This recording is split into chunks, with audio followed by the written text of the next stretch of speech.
amin'ny anaran'ny Ray sy ny Zanaka ny fanahy masina. Amen. Alahady fahafito ny volana aprily 2024.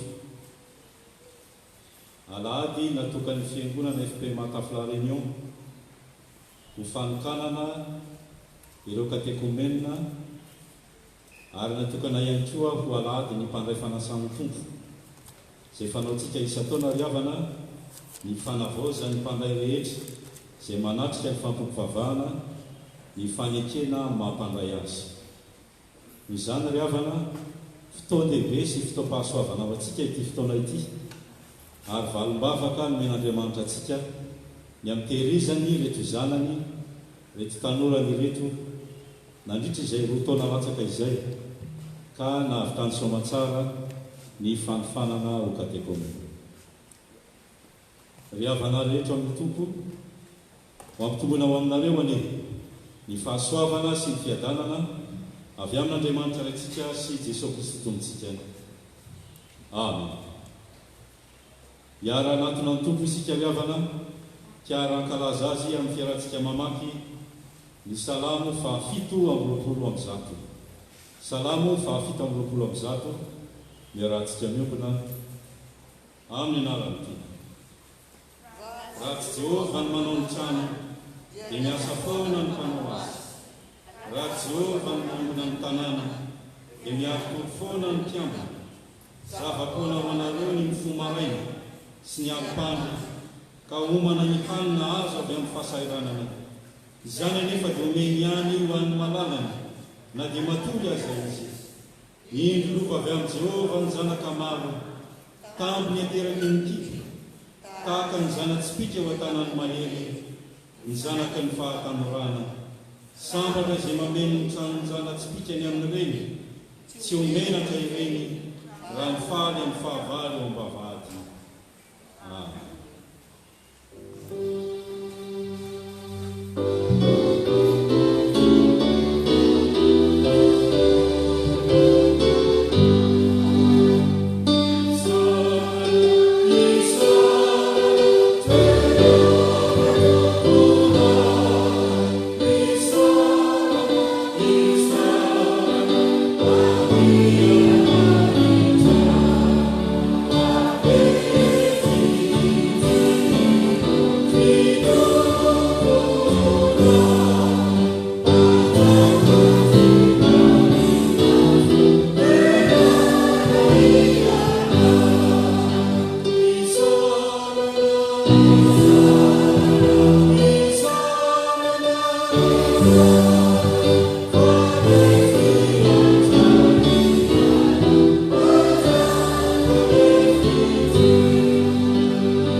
Andriamanitra ray zanaka ry fanahy masino, endre ny fifaliny ny fiangonanao, raha mahatratra ty andro lehibe hanokanana ho mpandray ny fanasan'ny tompo ireto katekomenina zay mitarianao sy nofaninao nandritry ny fotoana lava. Misotranao zay Andriamanitra, satria Andriamanitra tian'izy ireo ianao ka nitahiry azy teo ambany fahasoavanao. Misotra satria nanatrika feno ny fanofananan'izy ireo ianao. Misotra ny amitezanao azy tamin'ny teninao. Misotra ny amin'ny asan'ny fanahy masina nitahiran'izy ireo teo ambany fahasoavanao.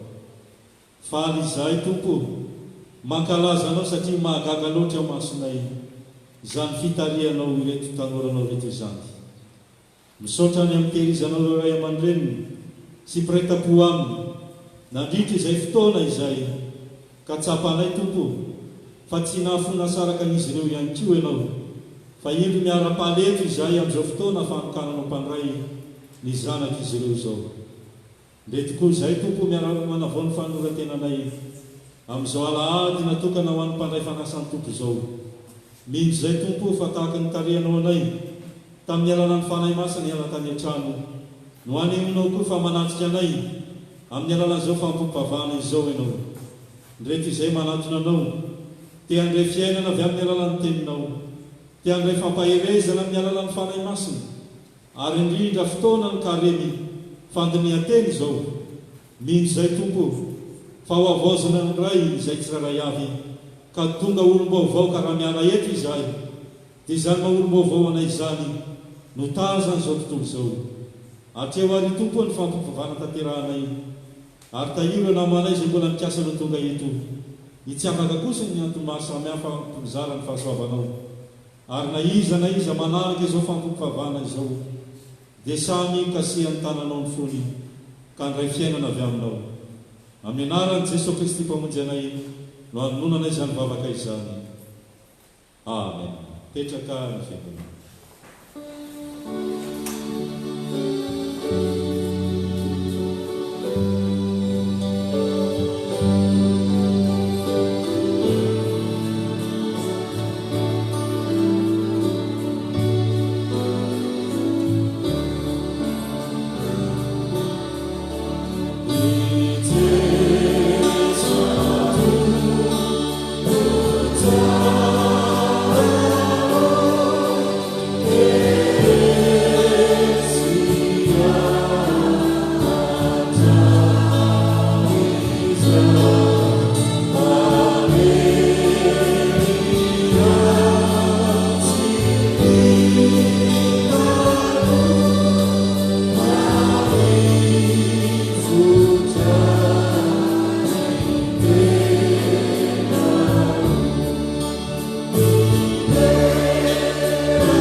Riavana malalo amin'ny Tompo, manatona ny Tompo amin'ny fanetretena sy ny fibebahana isika, indrindra amin'izao vanim-potoana ny kareny izao. Fandinihan-teny izany riavana, fanoloran-tena ho an'ny Tompo indray, ny fahatsapana, fa tsisy marina dia ray akory aza.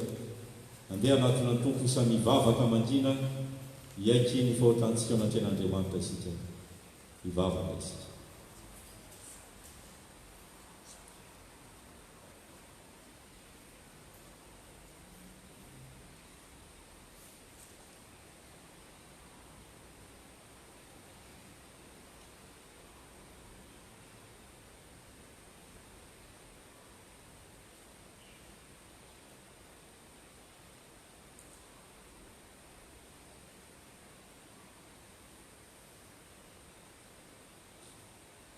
manatona anao amin'ny fanetretena sy mifangaiazana izay tompo amin'ny fotorotolo sy mangorakoraka no anehoana eo anatrehanao ny tsy fahamendreanay ny tsy fahataterahanay efa namota taminao izahay tamin'ny natao tamin'izay rehetra ny tenenina sy ny eritreretina aza mandrakakehitriny manameloka anay eo anatrehanao ny eritreritra mihitsy antia mahatonga anay tsy ho tafandromandry fa mibabitra eo anatrehanao miara-miaiky ny fahadosoanay rehetra koendretra izay miara-miombona manao hoe reraina be fanoranko mitalao aminao izahay mamelany zerikaina diovy izay ho afampahotany sasao izay ho afakely ary avao zay mifanahinay mba ho velo fanompo anao ny fitiavan'i Jesosy Kristy mpamonjy anay nandakahanay aminy.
Fa hoy ny tompo amin'ny alalan'ny soratra masina.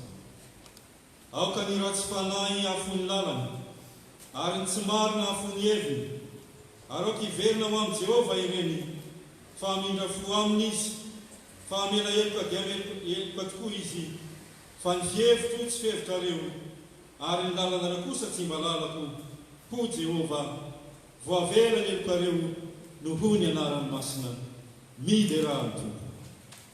Fa toy izao no nitiavan'Andriamanitra izao tontolo izao. Nomeny ny zanany latokana, mba tsy hivery rehetra ny masy, fa hanana fiainana azy.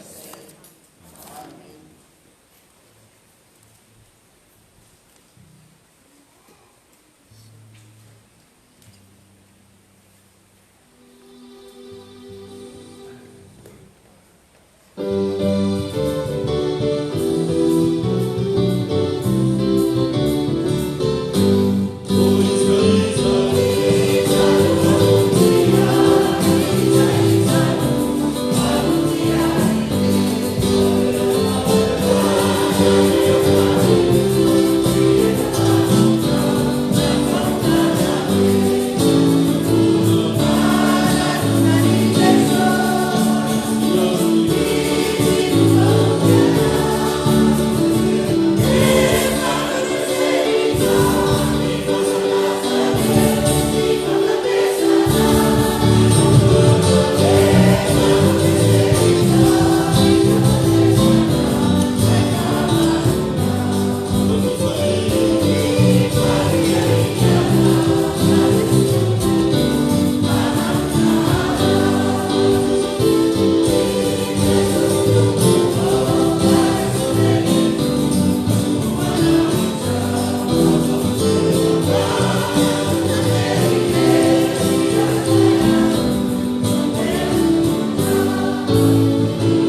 Riavana malala fifaliana ho antsika ny famelan-kely komen'Andriamanitra atsika. Noho izany fifaliana ho antsika ihany koa ny aina ary hiaina ny sitrapon'Andriamanitra izay tia nivelomantsika. Fa hoy ny Tompo amin'ny alalan'ny soratra masina, aza manaraka ny fanao izao tontolo izao fa miovà amin'ny fanavaozana ny saina hamantaranareo ny sitrapon'Andriamanitra dia izay tsara sady ankasitrahana no marina.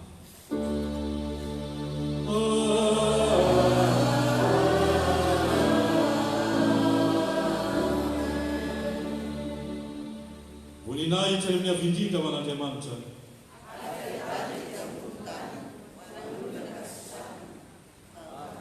Petraka any fiainana.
Ce matin, les enfants, j'ai une petite histoire de gâteau à vous lire.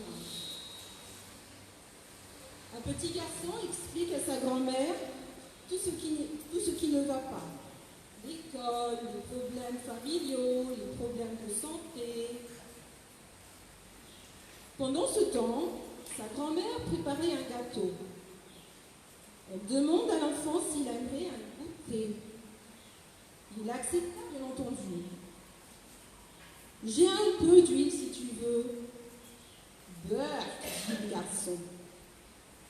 Que dirais-tu de quelques œufs crus? Oh non, grand-mère. Tu veux un peu de farine alors? Ou bien peut-être du bicarbonate de soude? Grand-mère, tous ces produits sont affreux. Sur quoi la grand-mère lui répond: oui, toutes ces choses semblent désagréables par elles-mêmes. Mais quand elles sont assemblées de façon correcte, elles font un gâteau merveilleusement délicieux. Il en est de même de tout ce qui nous arrive dans la vie.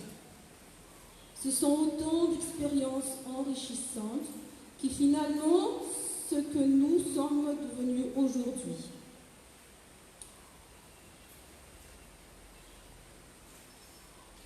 Cette petite histoire, les enfants, nous amène à comprendre que même si la vie est compliquée des fois, apprenons à en tirer des leçons. Il est écrit dans Ecclésiaste chapitre 7 verset 14 « Au jour du bonheur, soyez heureux, et au jour du malheur, réfléchis. » Réfléchir en demandant conseil à Jésus avant tout. Jésus aime que ses enfants vivent paisiblement. Alors, il fera tout pour nous aider à trouver une ou des solutions à nos soucis. Ainsi, lorsqu'on se confie à lui, les choses que nous avons cru être tellement injustes se transforment et deviennent une force pour grandir dans la sagesse et la bonté. Ce qui est écrit dans Timothée, livre 2, chapitre 1, verset 7, Dieu nous a donné un esprit qui, loin de faire de nous des lâches, nous rend forts, aimants et réfléchis. Nous avons tous un esprit fort, n'est-ce pas? C'est ce que nous venons de lire dans le verset de Timothée. Alors pourquoi fort? Parce que nous qui sommes enfants de Dieu, nous avons l'esprit en communion avec l'esprit de Dieu grâce à la prière. Et avec Jésus, nous sortons toujours vainqueurs de tout mal. Pour terminer, j'aimerais vous partager ce beau verset.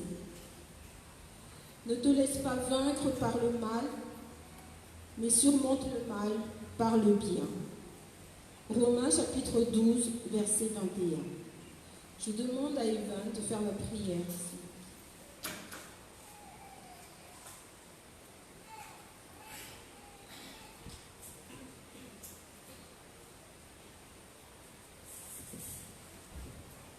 Prions.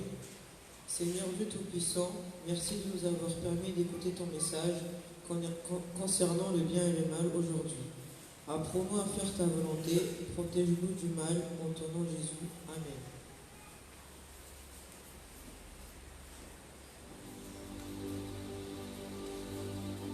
Santalan Findu. Uaminare wani tufu.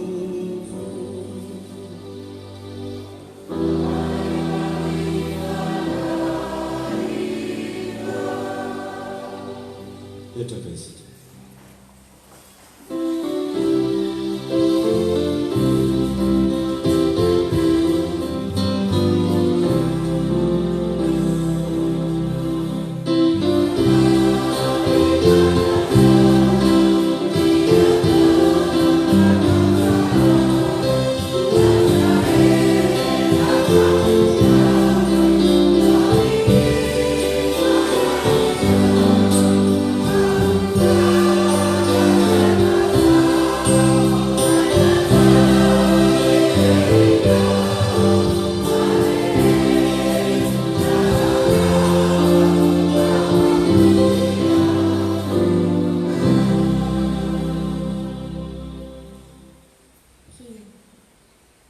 Merci Seigneur pour ce temps de prière.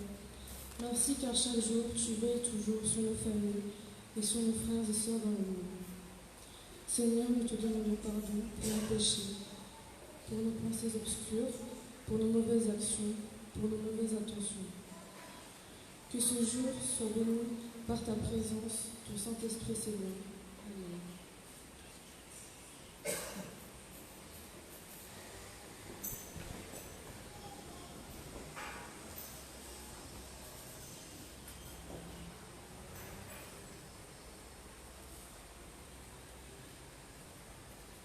Iaramaky ny teny soratra masina isika. Izany dia hitantsika amin'ny Isaia, toko fahatelo amby efapolo, andiny faina amby folo ka hatramin'ny faraika amby roapolo, amin'ny anaran'i Jesosy. Izao no lazain'i Jehovah, izay manao lalana eny amin'ny ranomasina, sy lalakale eny amin'ny ranomasina, eny amin'ny rano manonja, izay mamoaka ny kale sy ny soavaly, ny miaramila sy ny lehilahy mahery, miara-mandry avokoa izy ka tsy arina intsony. Mitsilopilopy izy ka dia maty toy ny jiro. Aza matsiaro ny lasy na misaina ny taloha. Indro izao efa hanao zava-baovao, ko ankehitriny dia efa miposaka izany. Tsy ahalala izany va ianareo? Eny, any anefitra no anaovako lalana, ary any amin'ny tany lavo no asiako ongy, dia hanome voninahitra ahy ny bibidia sy ny ambodia amin'ny ositrity. Satria manisy rano any anefitra, sy ony any amin'ny tany lavo aho. Ampisotroana ny oloko dia ilay voafidiko. Izao olona no foroniko ho ahy izao no hanambara ny fideranay. Amen.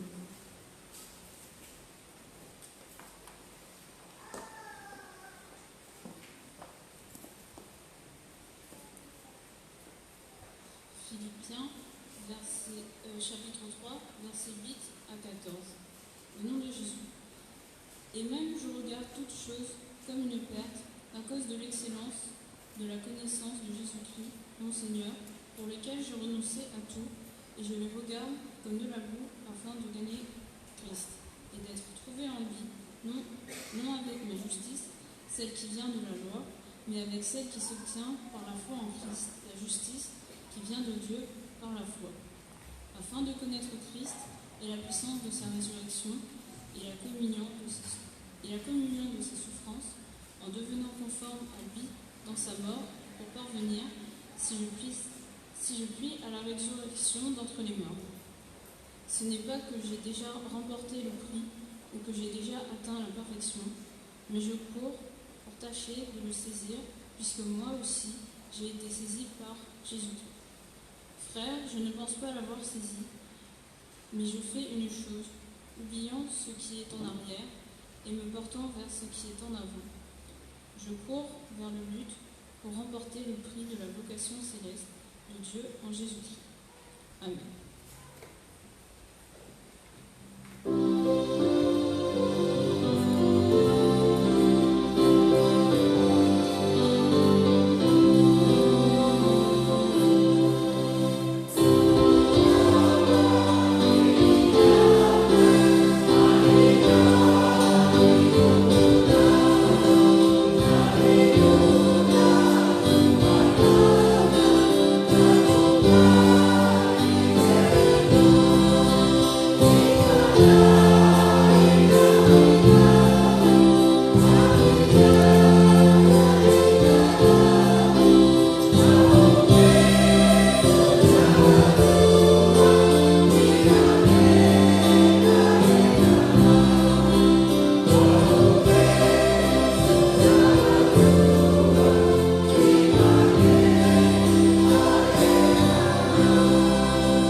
Je vous demande de vous lever.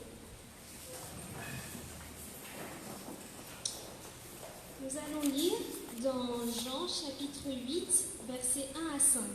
Jean chapitre 8, versets 1 à 5. Au nom de Jésus.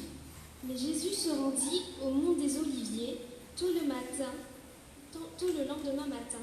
Il retourna dans le temple et toute la foule s'approcha de lui. Il s'assit et se mit à les enseigner. Les maîtres de la loi et les pharisiens lui amenèrent alors une femme qu'on avait surprise en train de commettre un adultère. Ils la placèrent devant tout le monde et dirent à Jésus, « Maître, cette femme a été surprise au moment même où elle commettait un adultère. Moïse nous a ordonné dans la loi de tuer telle femme à coups de pierre. Et toi, qu'en dis-tu » Amen.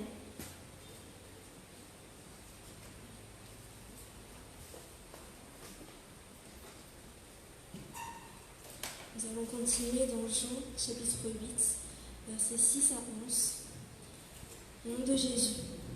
Il disait cela pour l'éprouver, afin de pouvoir l'accuser. Mais Jésus, s'étant baissé, écrivait avec le doigt sur la terre. Comme il continuait à l'interroger, il se releva et leur dit « Que celui de vous qui est sans péché jette la première pierre contre elle. » Et s'étant de nouveau baissé, il écrivait sur la terre. Quand ils entendirent cela, accusés par leur conscience, ils se retirèrent un à un, depuis les plus âgés jusqu'au dernier. Et Jésus resta seul avec la femme qui était là au milieu. Alors s'étant relevé, il ne voyait plus que la femme. Jésus lui dit « Femme, où sont ceux qui t'accusaient? Personne ne t'a-t-il condamné ?» Elle répondit « Non, Seigneur. » Et Jésus lui dit « Je ne te condamne pas non plus. Va et ne pêche plus. » Amen.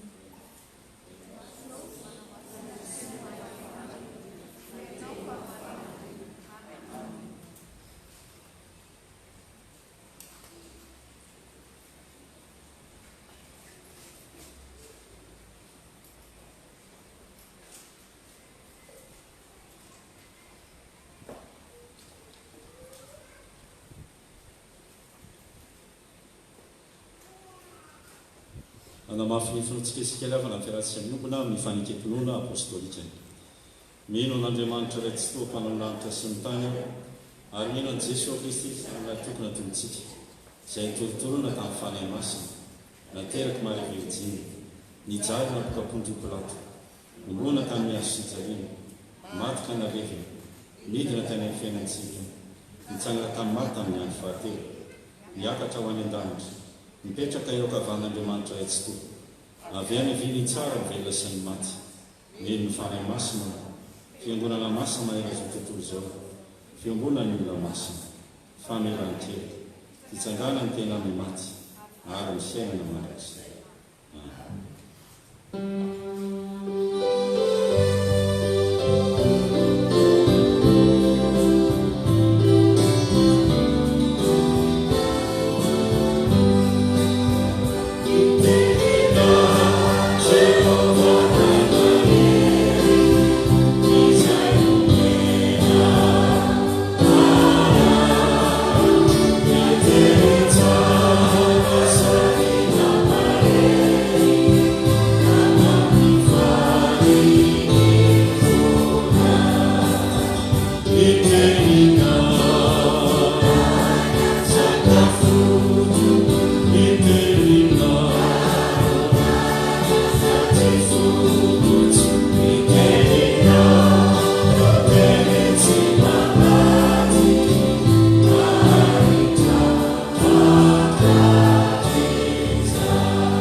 Sarobidy loatra tompo ity fotoana ity andrenesanay ny teninao faly izay satria eto ianao manatrika izao fampivavahana izao mangataka ny fanazavana sy ny fitarian'ny fanahy masina.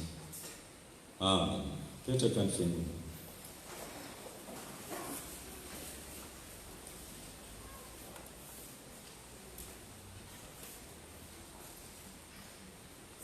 Le havana rehetra amin'ny tompo dia mbola mampitombona ao aminareo any ny fahasoavana sy ny fampirampoary ny fiadanana avy amin'ilay ankehitriny sy taloha aro avy dia ilay Jesosy Kristy tompontsika. Dia voasoratra amin'ny Jaona toko fahavalo andininy faharaiky ambin'ny folo ry havana ny tenin'ny Jesosy no raisitsika hifamparizantsika an'io amin'ny anaran'ny tompo. Dia hoy Jesosy, izaho koa dia tsy manameloko anao mandehana ary amin'izao sisa izao dia aza manota intsody. Voavela ny heloko ho antsika mpanay fanasan'ny tompo rehetra ry havana dia anatin'ny fanekeny zany. Jereo ny ry amin'ilay pejy farany amin'ity fandaharany ity ao le fanekeny nataontsika mpanay fanasan'ny tompo fa izay. Donc à la dernière page de notre programme, il y a l'engagement que tous les communiants doivent faire. Et le thème de la prédication d'aujourd'hui se trouve même dans cet engagement. zao le fanekenao raha miara-mamaky tsika eo amin'ny voalohany eo izaho dia manaiky marina sy niny fa jesosy no tompo sy mpamonjy ahy voavela ny heliko ary azoko ny famonjy voavela ny heliko mes péchés sont pardonnés olona faly no miteny an'izany olona ravoravo no miteny an'izany fa nandray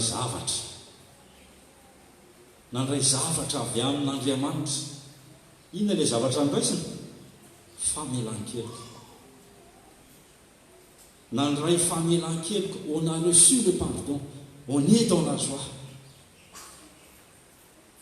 Faly ny vahoaka an'Andriamanitra fa navelan'Andriamanitra heloka. Ary dinona maromaro fa ohatr'izany koa ny fifalian'ity vehivavy izay tratran'ny olona ny jangajango ity. Femme adultère moa filaza azy eo amin'ilay lohateny omen'ny mpahay soratra masina matetika. Izao ilay tantara raha fetipitiny nisy olona be dia be avy any izay mitaritarika vehivavy anankiray fa azo mijangajanga ho satria araka ny lalàn'i Mosesy dia azon'ny olona toram-bato ka vonona ho faty rehefa tratra mijangajanga ny vehivavy anankiray. Le vehivavy zany no nitratreto fa lehilahy tsy fantatra hoe iza ny lehilahy niaraka taminy fa manina ny vehivavy ihany no tonga teo fa raha ny tokony izy tokony miara-toram-bato kosa raha izay ny lalàna resahany eto fa dia le vehivavy ny nentina teo dia nitaritarihana teo dia hoe araka ny lalàn'i Mosesy Jesosy dia tokony tena tonga dia toram-bato mihitsy ilay madama io fa tratra ny jangajanga ka ahoana ny hevitra ao satria ohatran'izao ngamba ny tena izy alohanao mitena aminay fa tonga dia maty tsika io fa raha ianao mandray vato mety ny vato torahanao ihany azy angamba dia maty io. Scénario kely zany resahako zany dia nahavariana nitoraka ave Jesosy tsy nitoraka tsy nitoraka izy fa ahoana ny tenin' Jesosy zay tsy nata taminareo nao kitora-bato azy voalohany tsisy nitoraka nanray rehefa tsy nitoraka Jesosy dia lasa daholo izy rehetra. Eo amin'izay ary ilay tantara nanontanian'i Jesosy amin'izay ilay vehivavy nisy nanameloka anao va? Tsy nisy ilay vehivavy. Dia hoy Jesosy izaho koa anaka tsy manameloka anao mandehana amin'izao sisy izao aza manota intsony. Izay ilay tantara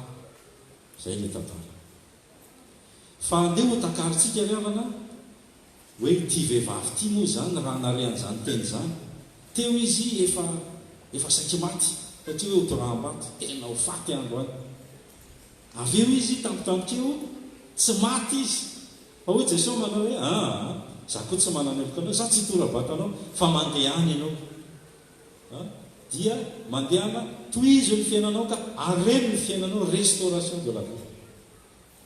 Ahoana moa ny fifalian'ity vehivavy ity? Inona no lazainy amin'ny olona mifanena aminy? Ny zavatra ho lazainy dia izao voavelany ny heloka. Ary izay ny fanekena ataon'ny mpandray zay. Izany hoe ny mpandray fanasan'ny tompo rehetra dia maka ny toeran'ity vehivavy ity. Olona tokony ho mendrika ny ho faty, olona mendrika tokony ho very sika. Fa izao Jesosy koa dia miteny aminao manao hoe zaho koa anaka tsy manameloka anao. Ry havana malala fifaliana ho an'izao tontolo izao mihitsy ny manameloka olona ankehitriny. Tadiavina iza ny diso, iza ny meloka ary indray aza afatratra any amin'iny olony daholo ny fahatezerana fa iny zany any amin'iny daholo dia tahaka reto vahoaka reto mihitsy izao tontolo izao ankehitriny ka manameloka ny amondo zany mamaky izao tontolo izao. Ry havana malala Jesosy kosa tsy mba izany izy fa Jesosy dia mijery antsika amin'ny masom-pitiavany ka manao izay nanatona azy marina fa ity vehivavy ity olona nitondra azy teo fa efa teo Jesosy ka nahita ny toepon'ity vehivavy ity ary izay no natonga azy ny teny manao izaho koa anaka tsy manameloka anao. Tsy manan-kalahatra eo anatrehan'ny tompo tsika ry havana rana fahotantsika rehetra fa Jesosy dia mamela heloka na izany izy. Fifaliana ao antsika mpandray fanasan'ny tompo ho antsika kristianina rehetra voavela ny elokao fifaliana vaovao mafana zany ry any le pardon des péchés et la bonne nouvelle pour tous les pécheurs. On ne peut pas échapper à la mort à cause de nos péchés. Cependant, Jésus-Christ, quand on le rencontre vraiment, il nous dit, moi aussi, je ne te condamne pas. Fifaliana anie zany ry ana. Inona ny fifaliana mihoatran'izany? Ny olona rehetra manameloko anao, fa Jesosy tsy manameloko anao. Vaovao mafana. Ny zavatra faharoa zay eritreretina iko amin'ity vehivavy ity dia zao hoe Jesosy mandehana amin'izao sisy zao aza manota intsony. Zany hoe misy karazana devoir vaovao tiany Jesosy, na fiainana vaovao ihany koa, na fomba fiainana vaovao tiany Jesosy iainan'ity vehivavy ity. Teo aloha izy inona ny asany? Mpijangajanga izy atao hoe zay zany izy. Ratsy ny zavatra nataony teo aloha. Fa rehefa navelan'i Jesosy etiko izy, mbola hijangajanga ihany ve? Tsy izay mihitsy ny tenin'ny tompo eto vo izy manao hoe mandehana amin'izao sisy zao, resana zany ny vehivavy dia aza mijangajanga intsony, aza manota intsony, aza manaonao foana intsony. Ary reny ny fiainanao, il faut restaurer ta vie d'une autre manière. Fiainana vaovao mihitsy ny tokony alehanao zao, efa voavelako ny elokao, aza miverina ho amin'ny fahadosoana sy ny fahadalana intsony. Maintenant que tu es pardonné, vis une vie nouvelle. Il faut restaurer ta vie dans la bonne voie. Ravana malala ho antsika mpanefanasan'ny tompo rehetra ihany koa zany. Iteny zao no rehefa avy eo manao hoe voavela ny elo. Anahoana ny fiainam-baovao aorinan'izany? Sao dia mbola ny toetra ratsy ankehitriny tanan'ilay mpanray ihany mbola toetra ny raha ampitsy. Les catéchumènes, vous allez être confirmés, consacrés tout à l'heure. Vous avez votre ancienne vie, mais après la confirmation, la consécration, Jésus vous a pardonné. Il vous encourage à avoir une vie nouvelle. Fiainam-baovao, tsy mitovy amin'ilay teo aloha. Miala amin'ny raha tsy fanao rehetra. Zany ny mpandray fanasan'ny tompo. Afaka miteny manao hoe voavela ny eloko. Ravana malala, toa mitarika itsika izany isaintsaina no avy. Ça nous amène à imaginer l'avenir spirituel surtout, notre avenir même dans ce monde. Nous allons devenir comment quoi?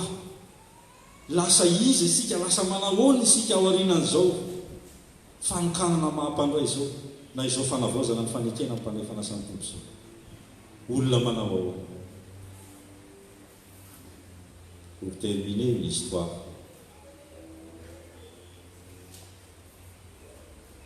vous avez déjà entendu cette histoire, mais quand même, c'est important que les autres qui n'ont pas entendu l'écoutent. Le titre de l'histoire, c'est « Après 20 ans ». Un jour de 1916, 6 belles jeunes filles, il n'y a que 5 ici, devant, 6 belles jeunes filles, appartenant toutes à une troupe de musique hall, donc elles étaient dans un groupe de musique, se trouvaient réunies dans une loge d'artistes d'un théâtre à New York. Aucune n'avait plus de 20 ans. La bieuse, une femme usée et toute ridée, leur dit en les aidant à se préparer pour le spectacle. La femme dit, moi aussi, j'étais belle autrefois, mais il y a de cela plus de 20 ans.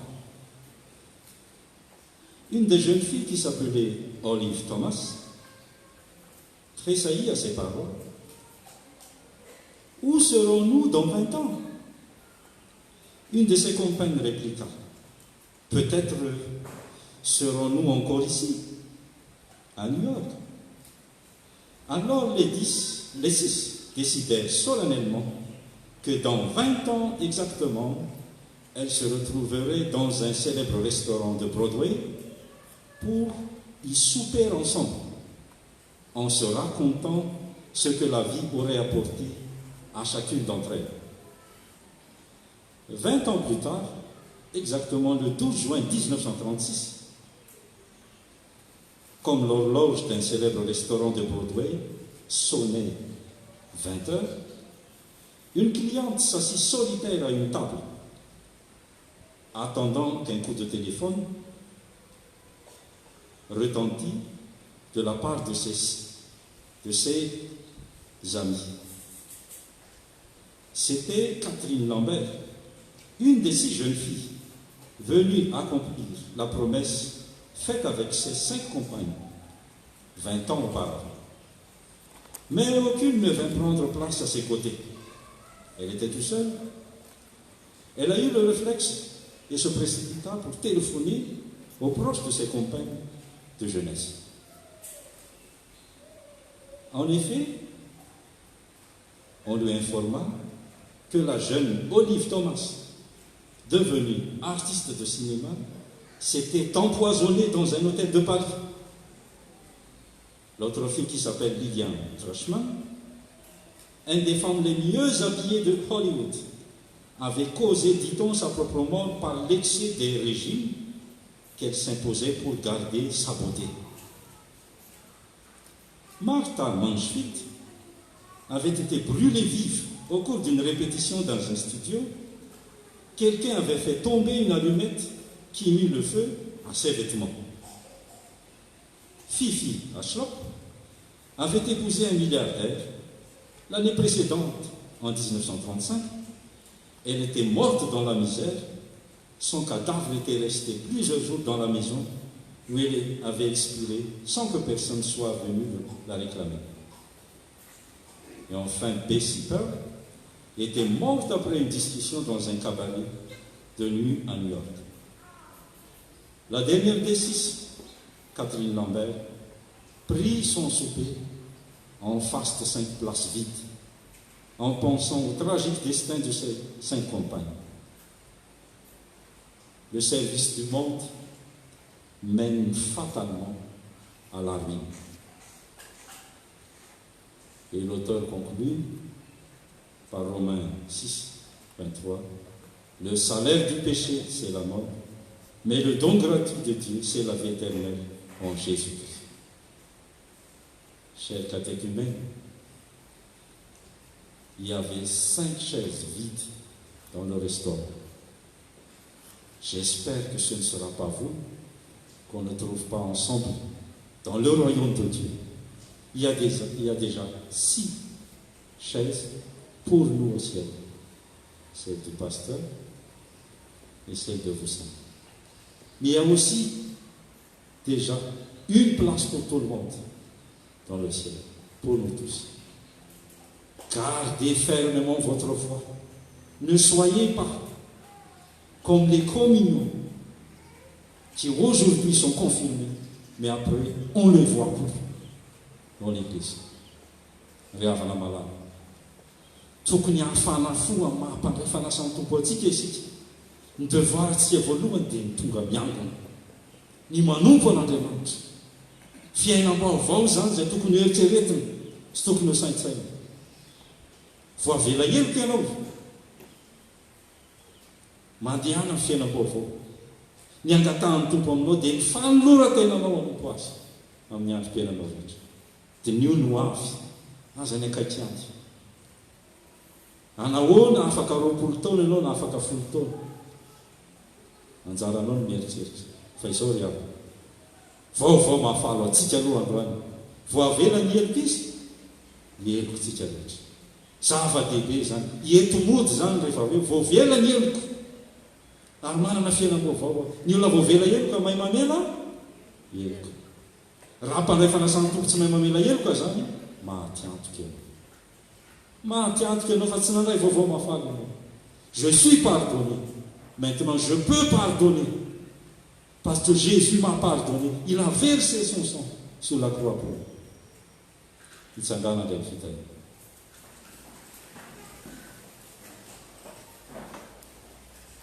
Ho aminareo rehetra ny riavana ny fahasoavan'i Jesosy Kristy Tompo, ny fitiavan'Andriamanitra ray ary ny fampiraisana amin'ny fanahy masina. Amen. Petraka ny fiainana.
Ainsi donc, comme vous avez reçu le Seigneur Jésus-Christ, marchez en lui, étant enracinés et fondés en lui, et affermis par la foi, d'après les instructions qui vous ont été données, et abondez en actions de grâce. Colossiens chapitre 2, versets 6 à 7. Santen sortra masinsainy nenty niara-banantsika tsirairay amin'izao lahady voalohany amin'ity volana avrily ity indray. Miaraba manokana ireo vahiny rehetra izay tonga minatrika eto anio ary mingiava azy ireo mba hitsangana.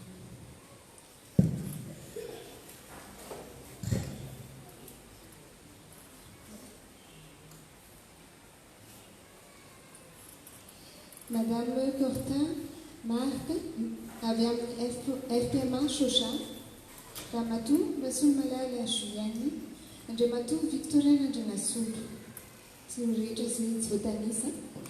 Ny tafo FPMA Réunion dia faly mandray anareo. Ny fahasoavana sy fietanan'ny tompo any eo aminareo mandrakariva. Sondra tompo.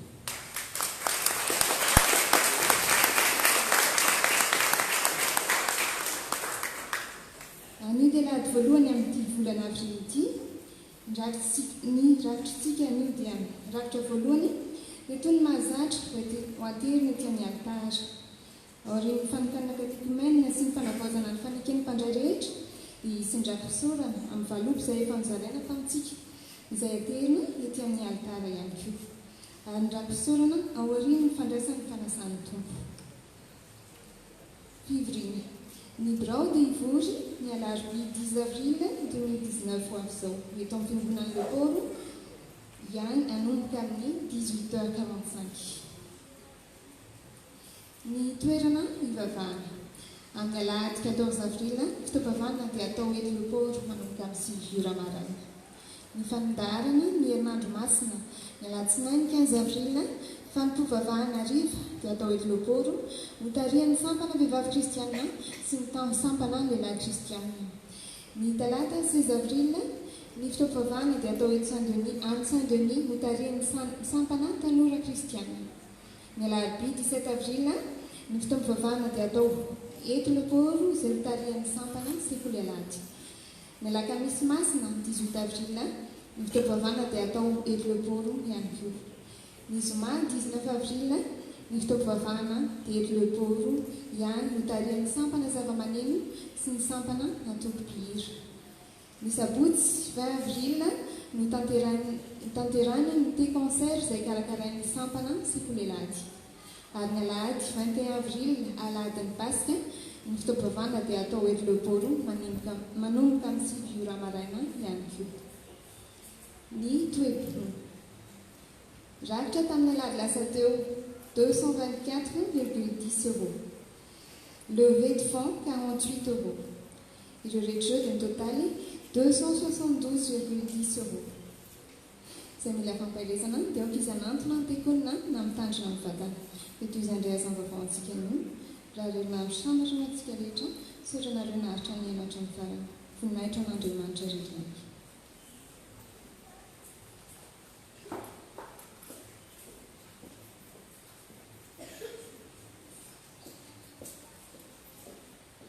Dia misaotra ny tompona ndraiky firiavana amin'izany raha samihafa izany.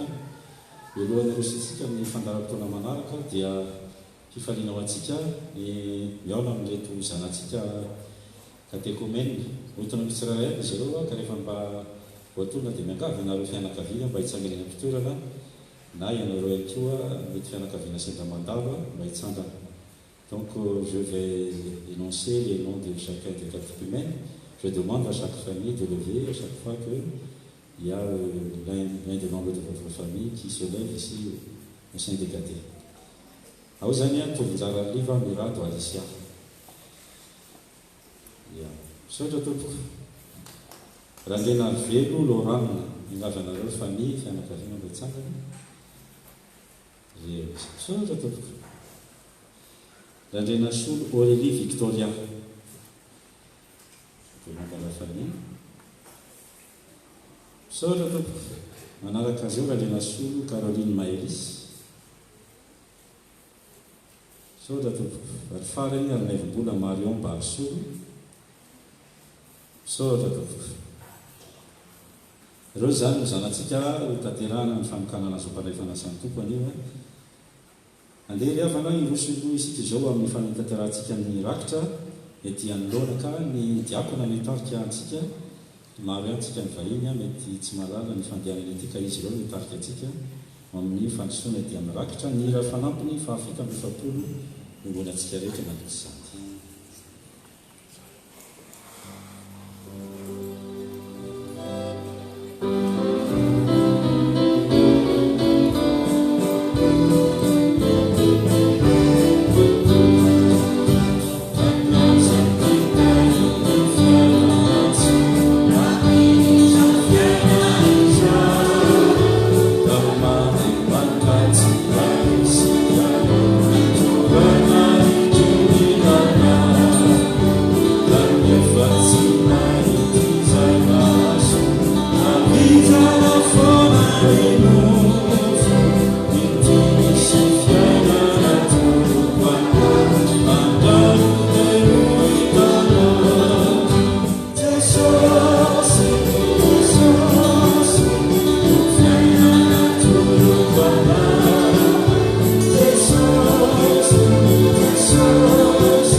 Tonga amin'ny fotoana fanokanana eto mpandraifanasany tompo vaovao sika avana ao koa nefa ny mahalady ny mpandray azy araka hitantsika amin'ny fandarana misy fotoana rehefa vita ny faneken'ny katekomeny aty aloha dia sika mpandray rehetra ihany kosa miaraka ami'retiny ny fanekena izay ao amin'ny pejy farany amin'ity fandarana ity aorenan'izay miroso amin'ny fanokanana n'izy ireo isika ampitaina fotsiny ho anareo makasary atsy amin'n'ilany atsy a zany hoe midina variana reo dia afaka maka sary na eto a na azy hitanareo fa mapety fa aza miakatra fotsiny ity amin'ny hotely zay ihany zany tsy atao mba miezaka tsika maka position tsara etsy a dia satria misy fotoana izy ireo mitodika any a dia misy fotoana izy mitodika aty dia mba mifandaminao zany nareo ahoana ny adaminana ny sary mahakasika an'izany fa efa mandeha teknôlôjia afaka mifanakaro sary nareo arak'izany ao anatin'ny fehitrira ry havana ny manatsika amin'izany fanokana ny mpandraisana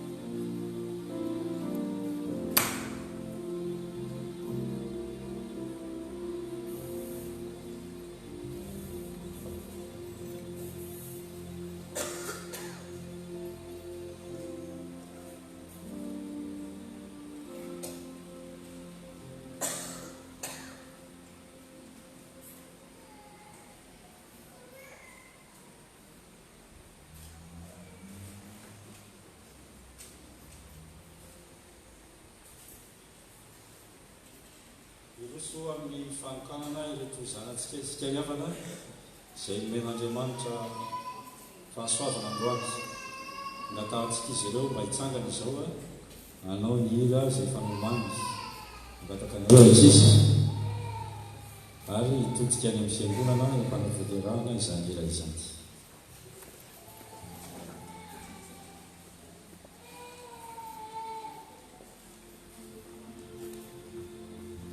Thank you.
mangataka anareo itodika ty amin'ny altara vous demande de retourner vers l'autel. Hitsangatsika fiangonana ivavaka.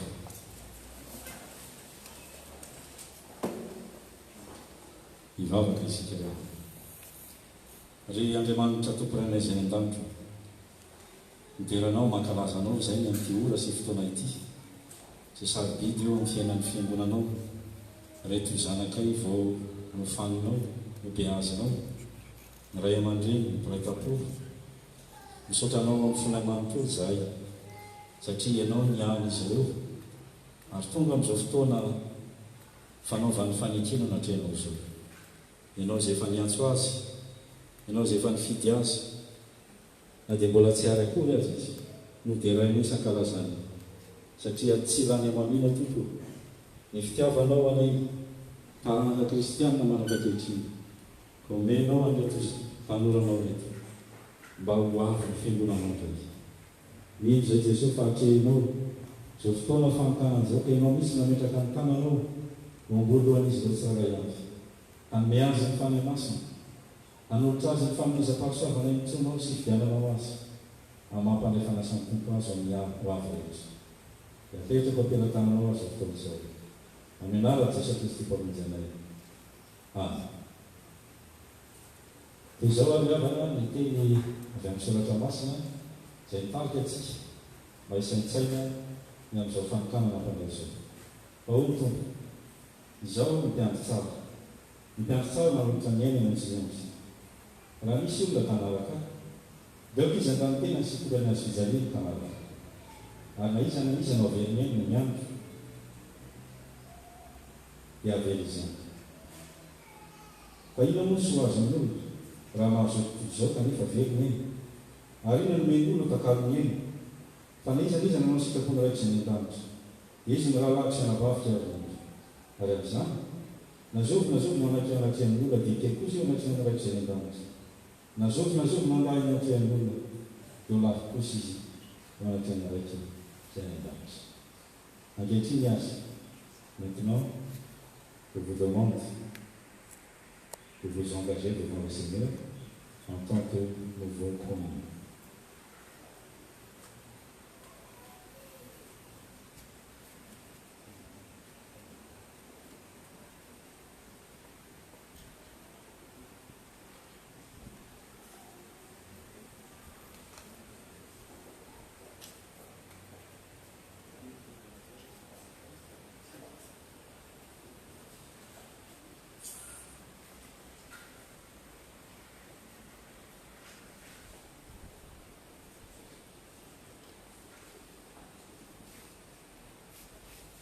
Izaho tunjara liva mirado Alicia. Izaho prendrai un arrêt l'oral.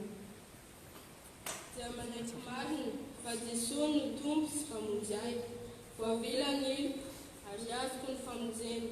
Ekeko ny ho tsisy hanompo azy amin'ny foko rehetra noho ny fitarian'ny fanahy masina ka azoto hivavaka sy hamaky ny Baiboly isan'andro araka izay azoko atao.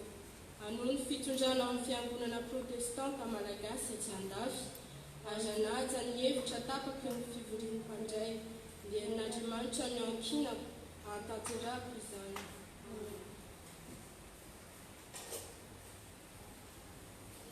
Moi, Angela Soul Aurélie Victoria. Moi, Angela Soul Caroline Maëlys. Moi, René Vambola Marion Barsoul. Je confesse et je crois que Jésus-Christ est mon Sauveur et Seigneur. Mes péchés sont pardonnés. Je suis sauvée. Je m'engage à l'aimer et à le servir de tout mon cœur sous la conduite du Saint-Esprit. Je m'efforcerai de lui rester fidèle par la prière et la lecture de la Bible.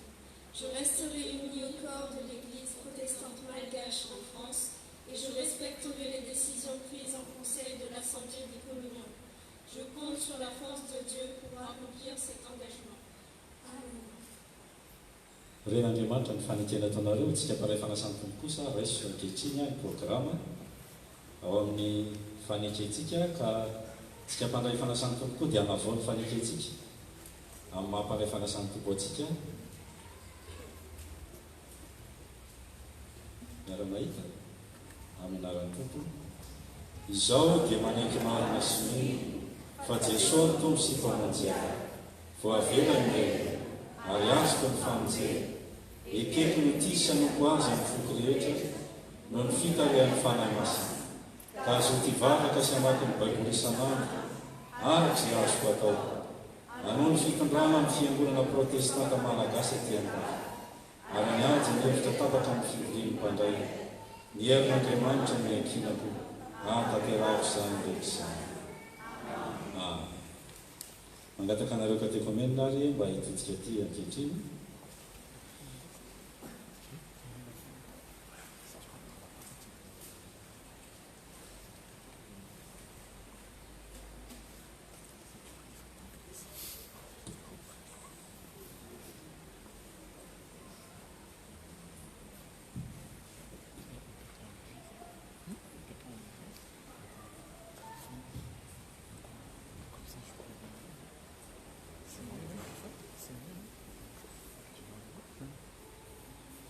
Noho izany fanekena nataony toy izany tovonjara hariva mirato Alisia dia amin'ny anaran'ny Ray sy ny Zanaka ny fanahy masina manokana anao ho mpandray fanasan'ny tompo izahay mba hampiray latabatra amin'ny Kristy. Andriamanitra retsitoa izay efa niantso anao hiala tamin'ny maizina amin'ny fahazavany magagany no hatanteraka sy ampiona ara-mitoedranao mahereza sy mahatanja fa ombanao ny tompo mitsangana.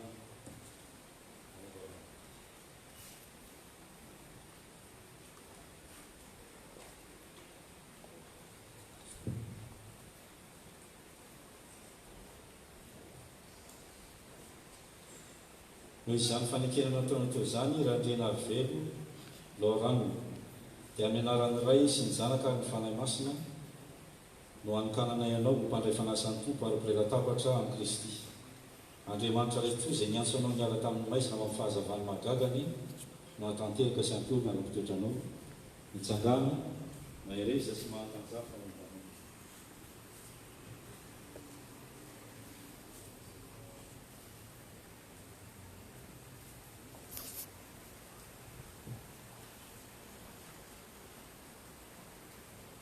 Randrena Soul, Aurélie Victoria, grâce à cet engagement, au nom du Père, du Fils et du Saint-Esprit, nous vous bénissons et nous vous accueillons comme membres du corps de Christ.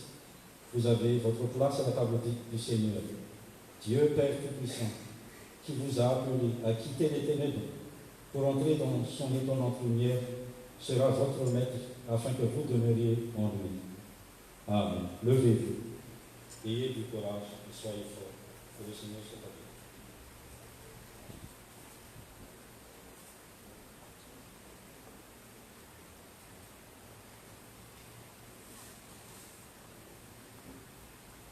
vous. Grâce à cet engagement, Randrena Soul, Caroline Maïlis, au nom du Père, du Fils et du Saint-Esprit, nous vous bénissons et nous vous accueillons comme membres du corps de Christ. Vous avez votre place à la table du Seigneur. Dieu Père Tout-Puissant, qui vous a appelé à quitter les ténèbres pour entrer dans son étonnante lumière, sera votre maître, afin que vous demeuriez en lui. Amen. Levez-vous, ayez du courage, soyez forts, que le Seigneur soit avec vous. Amen.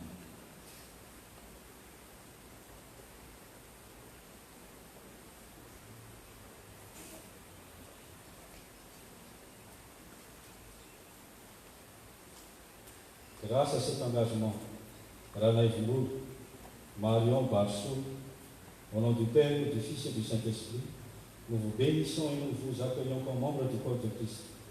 Vous avez votre place à la table du Seigneur.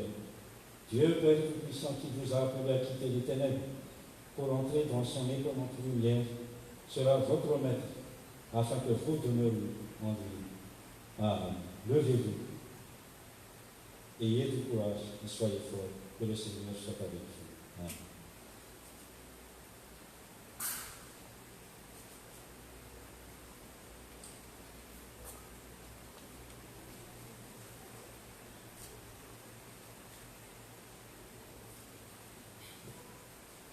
Hivavaka isikarana. Ry Andriamanitra tomporana izay an-danitra, fahaosatranao izahay. satria nasehoanao indray tamin'ity andreny ity mampianto tsara anao manolotra ny ainao amonjy mondrinao.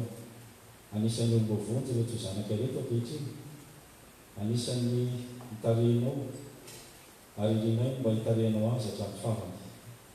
Na vitadikana amin'ny fanompony izy ireo miangatanay miampaharezanao azy isanandro ka na dia eo azy analatsaritra mampalefana sampony vaovao zany, ianao no anome azy ny fahamatorana mba hatongan'izy io hoe vehivavy lehibe amin'ny finoana ka ho avy amin'ity fiangonanao ity.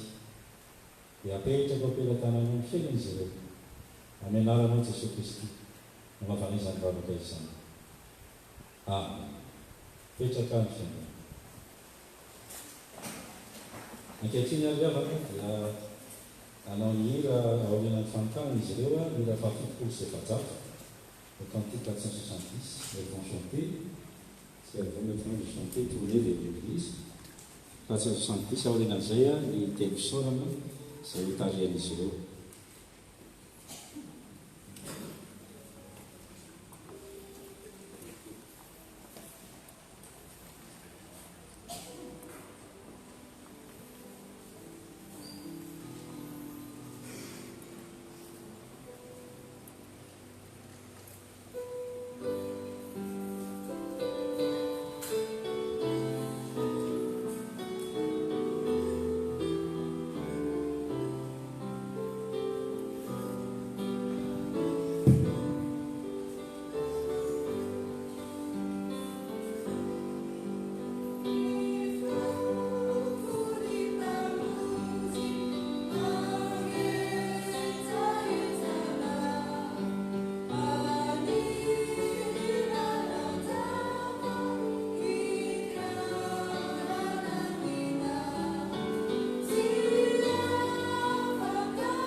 eo ampifarinan'izy ireo sika ravana andeha hitehaka voninahitra Andriamanitra. Ankehitriny ary dia misy sofoton'izy ireo hanao teny fisaorana amintsika.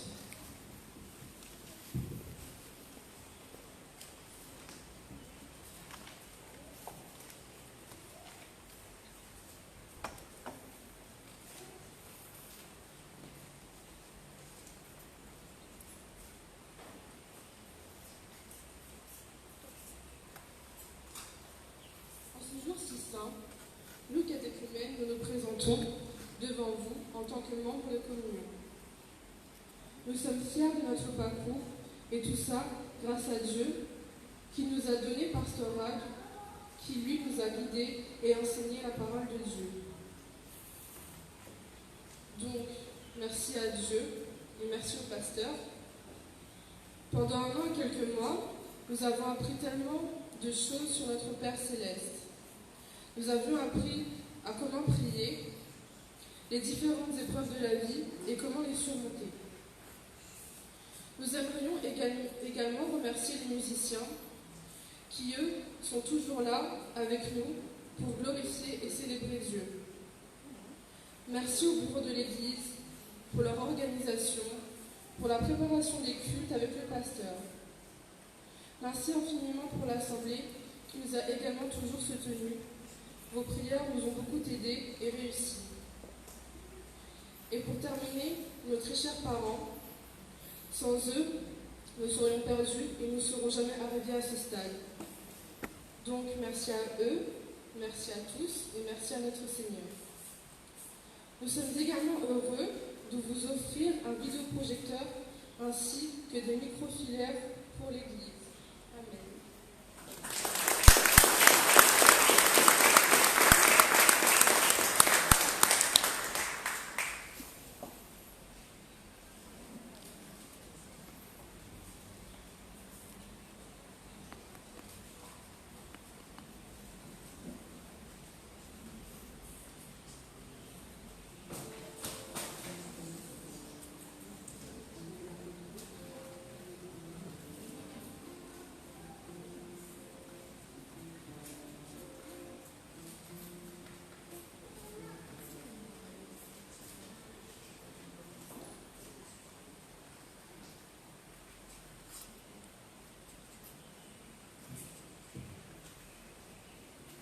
Miarabantsika rehetra miavana, miaraba manokana ireo vahiny izay tonga eto anio anotrina zao andro lehibe izao.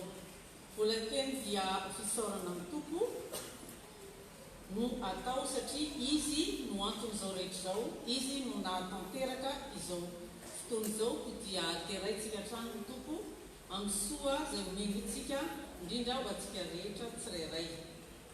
Zao dia mitodika amin'ireto catéchomènes ao.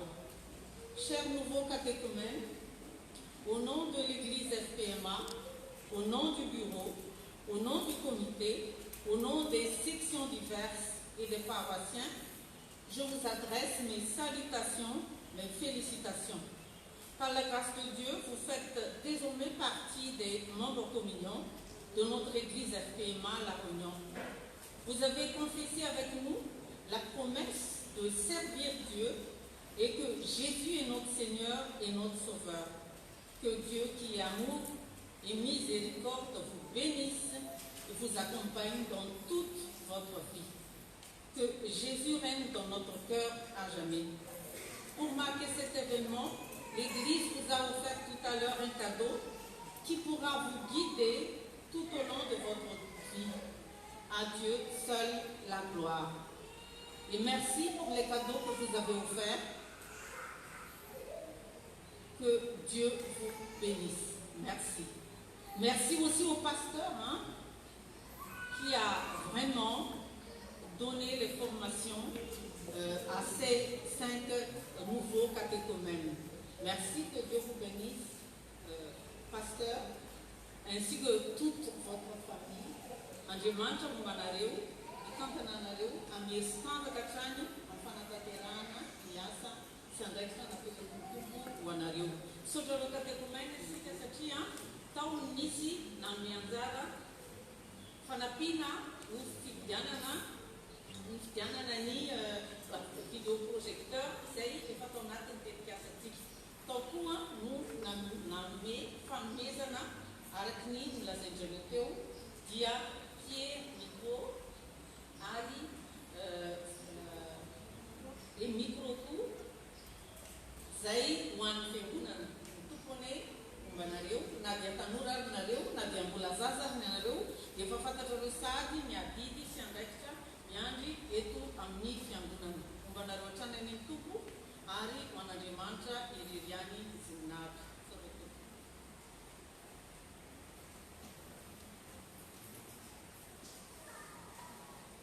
Vous pouvez vous asseoir maintenant. Ça y est, c'est bon. Enfin.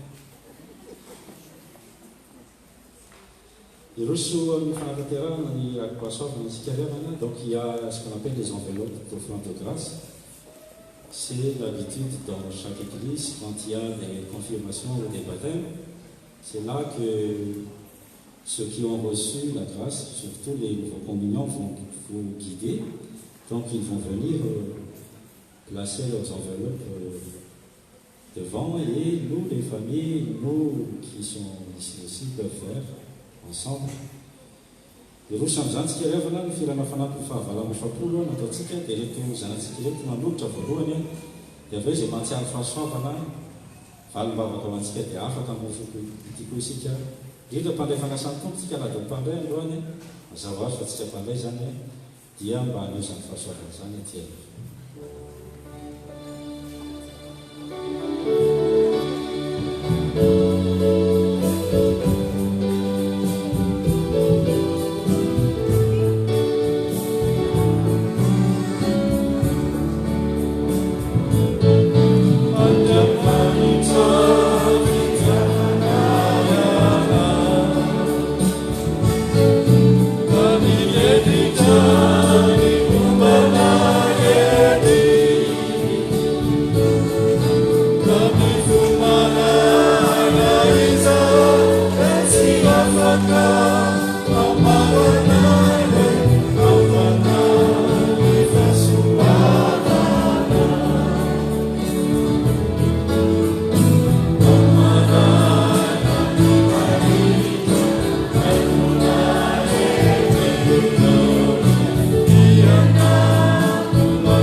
Tout à l'heure, en fait, j'ai oublié de donner l'argent pour le pasteur pour le remercier. Désolée.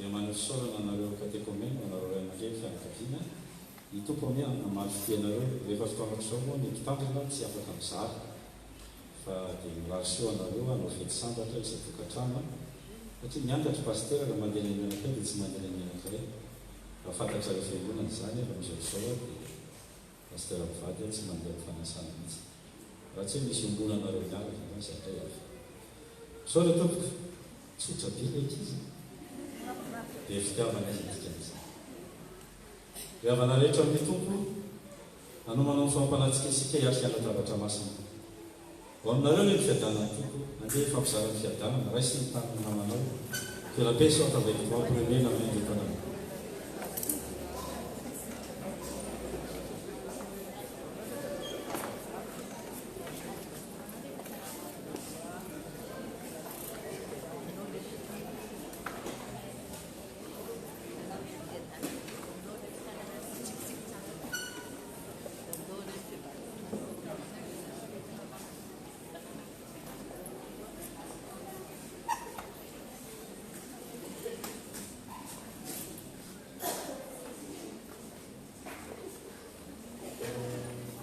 tsika mpandray rehetra mira fararehetra sy fitonjato andeny voalohany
ivavaka isika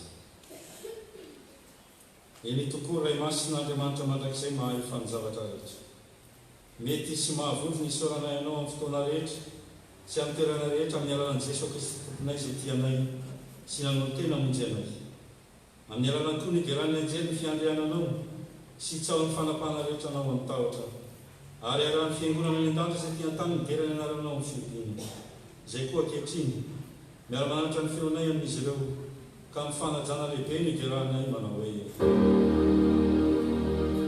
masina masina masina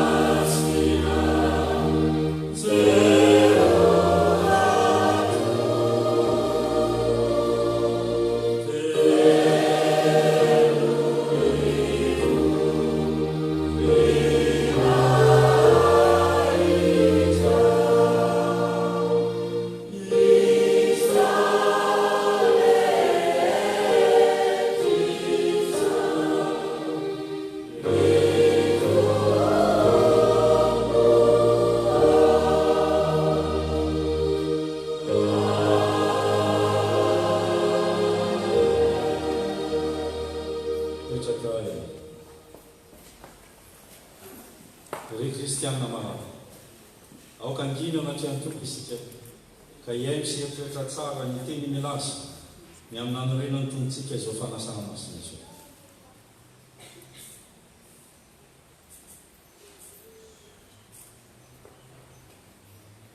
Jesosy Kristy tongontsika tamin'ny aliny izay namadiana azy dia nandray ny mofo ary efa nisaotra izy dia novakiny ka hoy izy ity ny tenako ho anareo izao nataoko fahatsiarovana diaraka izany koa ny kapoaka rehefa ninana dia hoy izy ity kapoaka ity no rehefa nikena vaovao amin'ny rako izao nataoko fahatsiarovana naoviana noviana no misotro anareo fa naoviana no verana no mihinana itony mofo itony sy misotro amin'ny kapoaka dia manambara ny fahafatesan'ny tompo ianareo mandratra aby vola hivavaka isika. Misaotranao izay ny Andriamanitra hoainay tompony lanitra sy ny tany, fa noho ny famoram-ponao amin'ny mpanota mahantra dia nomenao ny zanakao ilay tokana mba tsy ho faty izay rehetra mino azy fa hanana fiainana mandrakizay. Ankehitriny iray ny any an-danitra ndreky izay manao anatrehanao ny fahatserovana ny fahatokavany zanakao olona, ny fijaliany sy ny fahafatesany, ny fitsanganany tamin'ny maty ary ny fifona ny mandrakizay ho anay, ny andro sy ny talao ny fiverenany ray izany ndreky izay miombona ao anatin'ny mivavaka anay.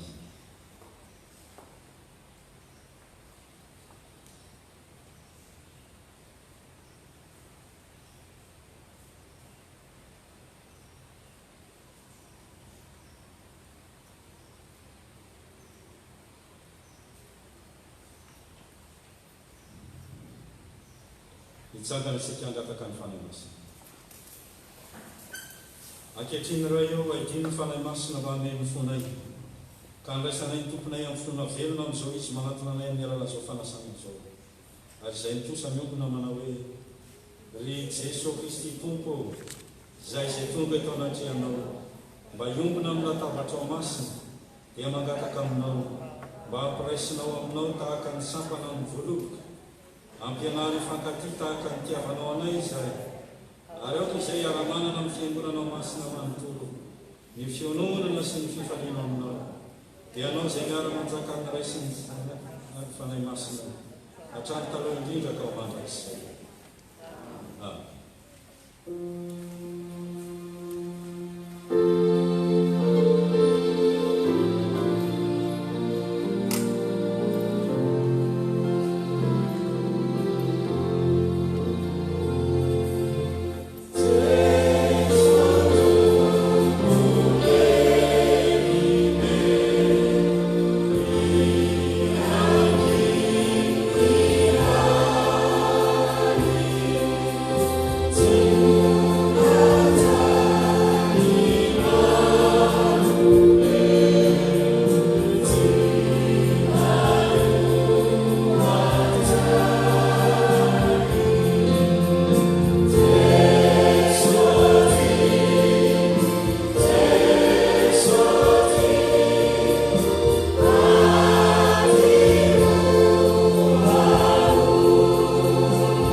Efanandray fanana zanak'Andriamanitra atsika isika ko izany mahafatsika rehefa manafina ny ray manao hoe rainay io izay mba masinany eny na tonga eny ny fanjakana atao an'eny ny sitraponao ety atany ny fitaviny neo anay izy hanina sarazany ary manilantsy ka haka ny namorany izay taminy raha izay tonga ny eo amin'ny fatapana manafana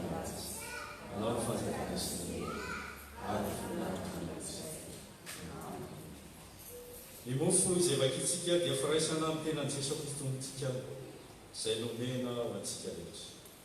Toy izany koa ny kapoaka ny fisaorana Jesosy antsika dia firaisana amin'ny ran'i Jesosy Kristy ntsika ny raha ny fanekena vaovao izay nalatsaka ho antsika rehetra ny famelan-keloka. Ho Jesosy Kristy avy voatra avokoa izao ny zavatra rehetra. Mandritry ny fizarana ny mofo sy ny kapoaka ny mira fahafito amin'izany ny mentsika.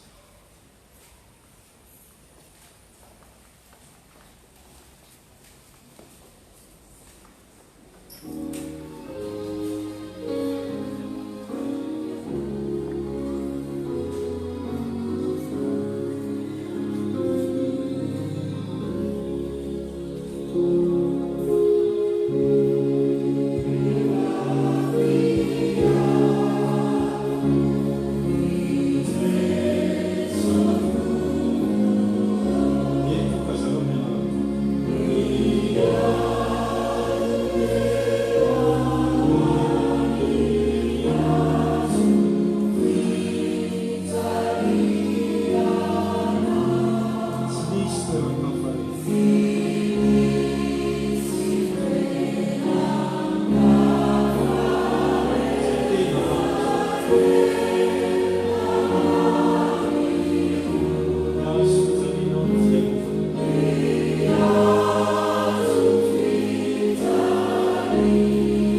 hoy Jesosy Kristy tompo itiny tenako raiso arkano izao no ataovy ho fahatserevana.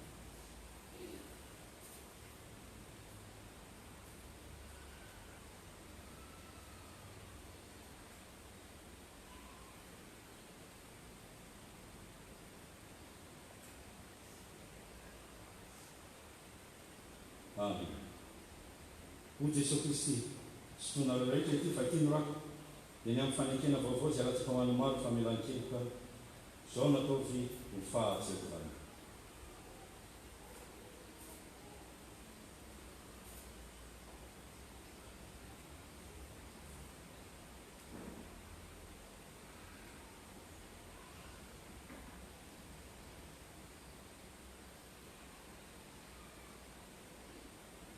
Saoran'i Jehovah fanahy ary zay hita tao anatiny misaorana ny anarana.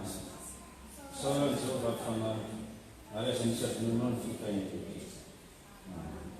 Toy izao ny famparezana ho tsy rehetra mpanefana samy tompo.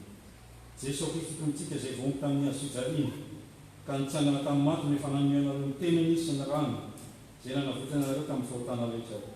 Izy anie no ampahery sy aronareo ny finoana marina ny fiainana mandrakizay ho aminareo ny fiadanana. Amen.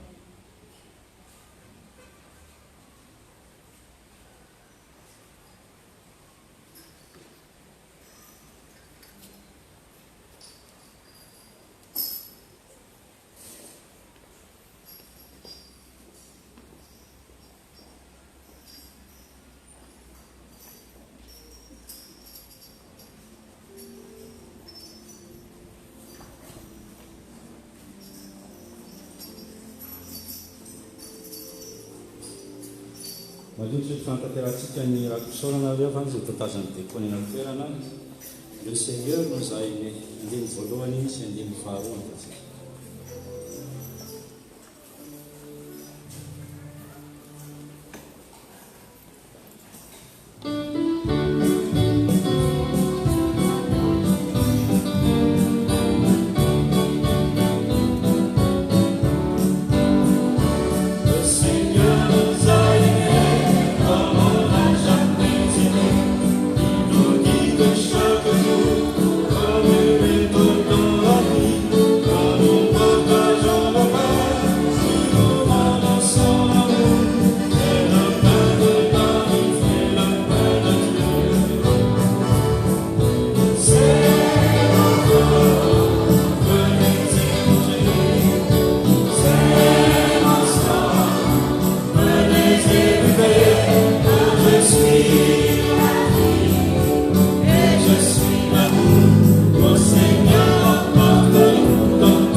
Elohany amarana sy amin'ny fotoana sy sonam-bavaka fisaona sy fangatana revana dia misy fandaniana toy izao.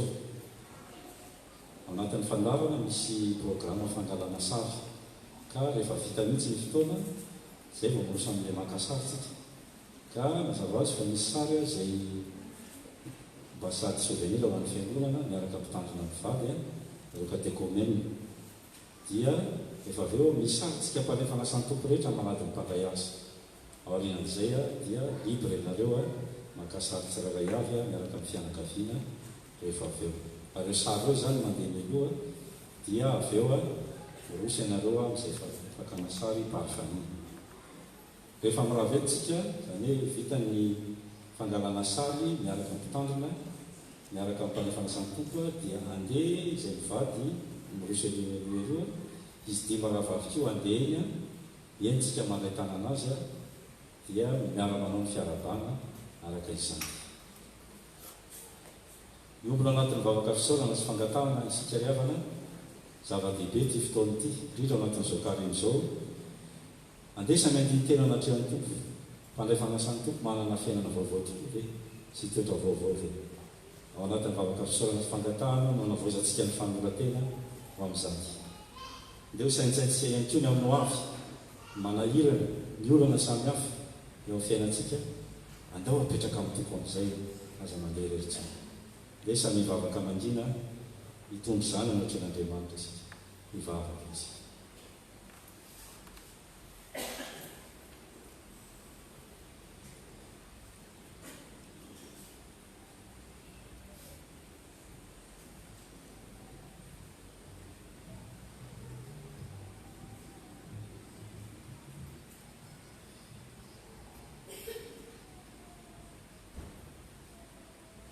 Misaotranao zay tompo raha afaka manona izany vavaka izany mpolotra tiam-ponay. Te avao mandrakariva izahay indrindra amin'izao vanim-potoana ny karen'izao mba ahazoanay mandresy ny fahotana sy ny fahalemena rehetra ka hiara-tsanganao amin'ny andron'ny Pasika miara-mandresy miaraka aminao izahay tompo avao izahay hovay ho tonga olo-baovao isan'andro izahay miaraka amin'izao fanokana nampanefana samy tompo izao. Ankehitriny tompo tondram-bavaka ny tsiraray avy tonga teto ianao nao angatahana mba hampahirazany alalany fanahy masina amin'ny fijoro ny vavolombelona any misehatra misy azy any any amin'ny toeram-piasana na any am-pianarana na any amin'ny fiarahamonina na any amin'ny voazay samy hafa any apetraka am-piaran-tananao zany fijoro ny vavolombelona izany. Ka io ny tsiraray avy amin'ny fiatrehana ny asa mandraraha ny asa mpivelomana ny fiainana andavanandro ny manana olana ka tonga eto mino zay Jesosy fa Andriamanitra vahaolana ho anay rehetra ianao ka na ny teninao ihany azy dia efa vahaolana sy valim-bavaka ho anay. Mivavaka izay ho andray namanay vahiny sendra mandala eto tsy kisendrasendra tompo nahatongavany tempo fa manakambara aminy ianao ary manana ny faniriana zay ho aminy manokana koa amin'ny fiainako ho aviny. Raha misy vavaka mba angatahana anatrehanao valeo tompo ny mpanomponao ny marary sendra tonga eto mingavy anao zay mba asitranonao izy reradreraka azy kivy ny mila mofo azy aza vela ho rery Jesosy. Mivavaka izahay ho amin'ity herinandro vaovao ty indray hiatrehana ny adida mandraikitra sy ny asa fanontona dia mametraka ny fiaina ny tsiraray avy am-pelan-tanana mahatoky izay Andriamanitra fa mombanay ianao dia taio tompo ny fiangonanao ny FPMA Tafla Réunion momba ny tsiraray avy izay manana andraikitra da io koa ny anaovan'ny faritany misy anay faritany Atsimandrefana toy izany koa any amin'ny Fobe ireo tompona andraikitra sy nambaratonga ampahereza ny manjara fanontona amin'ny anaran'i Jesosy Kristy nanaovanay mivavaka io. Amen.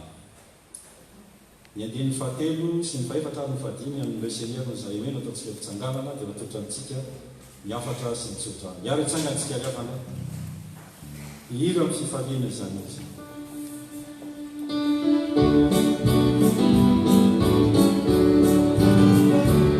Say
masina ko amin'izany dia aoka nahaka an'Andriamanitra ianareo tahaka ny zanaka malala ary mandehana amin'ny fitiavana toy ny fitiavan'ny Kristy ianareo dia nanorany tena ny mifanatitra sy ho fanavotana amin'Andriamanitra ho anitra kasitra hamonjy atsika.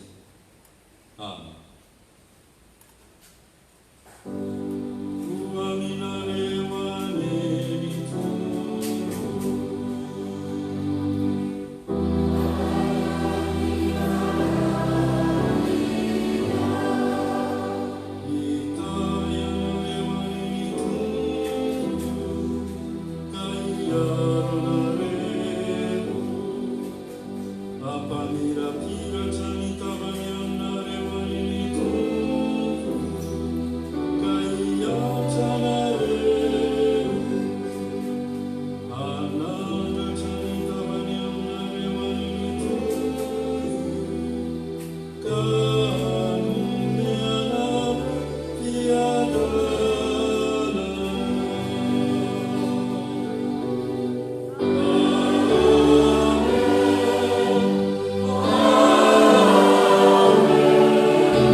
Andriamanitra isanakary fanay masina izay hatramin'ny taloha indrindra sy ankehitriny avy mandrakizay.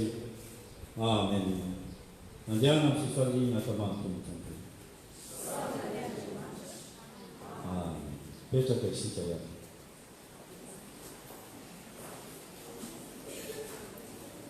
Iroso amin'ny fakana satroka zao ry havana ka dia